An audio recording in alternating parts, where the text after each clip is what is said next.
खाद्य तटका सबुज पनीपरिबा सामिल करने देहपाई बहुत भल। डाक्तर मध्य आमिष खाइबाकू मना करी अधिकरू अधिक सबुज परिबा खाइबापई परामर्श देइथांती। तेबे सबु ऋतुरे भिन्न भिन्न परिबा बाजार को आसिथाए, जहाँ पोषक तत्वरे भरपूर रहिबा सह देह पाई मध्य भल होइथाए। किंतु आजिकालीर फास्टफुड जीवनशैली भितरे आमे विभिन्न स्वास्थ्य संबंधी असुविधार शिकार होइथाउ। कम बयसरू ही डायबिटीज, किडनी संबंधी रोग एवं फुसफुस रोग रे पीड़ित रोगी संख्या प्रति घरे बढ़ी बढ़ी चलछि। तेबे एम्स रो पूर्व कंसल्टेंट तथा सावल हार्ट सेंटर रो फाउंडर डॉक्टर बिम्बल झांझर एही सबु रोग सह मुकाबिला करबा पई एमिति एक परिबा विषय कहिसथि जहाँ समस्तंको प्रायतः भल लागिबो।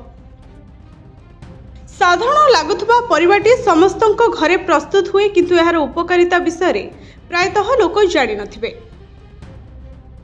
एही परिबाटी हेउछि कुंदुरी। केवल खाइबाकू सुआदिया नुहे, यह स्वास्थ्य पई मध्य अनेक हितकार होइथाए।